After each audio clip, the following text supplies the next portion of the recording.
দিনক্ষণ ঘোষণা হয়নি, কিন্তু ভিলেজ কমিটি নির্বাচন উপলক্ষে প্রশাসনিক তৎপরতা তুঙ্গে।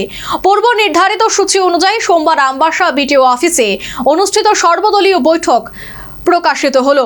এই বৈঠকে উপস্থিত বিভিন্ন রাজনৈতিক দলের নেতৃত্বরা প্রতিনিধিদের সঙ্গে নির্বাচনী প্রতিশ্রুতি নিয়ে মত বিনিময় করেন আমবাসার বিডিও বর্ণিতা বিশ্বাস। আমবাসা আরডি ব্লকের অধীনে 15টি ভিলেজ কমিটি রয়েছে। এর আগে সর্বদলীয় বৈঠকে ওই কমিটিগুলিতে নির্বাচনের জন্য 41টি ভোট কেন্দ্র প্রাথমিক খসড়া তালিকা প্রকাশ করা হয়েছিল। এই বিষয়ে দাবি ও আপত্তি জানানোর সময় ছিল 15 মে আর 16 তারিখ সেগুলির নিষ্পত্তি হওয়ার কথা ছিল।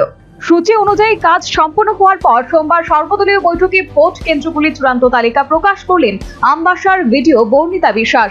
বৈঠকের পর তিনি জানান, নাইলাহাবাড়ি এসবি স্কুল থেকে ভোট কেন্দ্র সরানোর দাবি জমা পড়েছিল। বিষয়টি খতিয়ে দেখে ওই ভোট কেন্দ্রটি নাইলাহাবাড়ি কমিউনিটি হলে স্থানান্তরিত করা হয়েছে।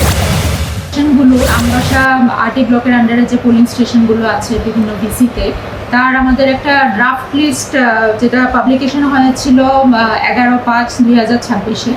তারপরে সেই বিটটা আমাদের ক্লেমস অ্যান্ড অবজেকশন ছিল। 15 তারিখ পর্যন্ত আমাদের ক্লেমস অ্যান্ড অবজেকশন রিসিভ করা হচ্ছিল, আর 16 তারিখে আমাদের ছিল সেই ক্লেমস অ্যান্ড অবজেকশন নিষ্পত্তি করার দিন।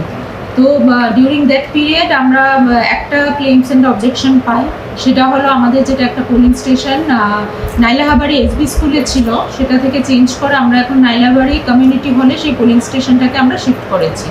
তো এটা নিষ্পত্তি 16 তারিখে করা হয়েছে। আজ আমরা ফাইনাল পাবলিকেশন করছি আমবাসা আরডি ব্লকের আন্ডারে যে পোলিং স্টেশনগুলো আছে সেটার আমাদের বিভিন্ন পলিটিক্যাল পার্টির রিপ্রেজেন্টেটিভ।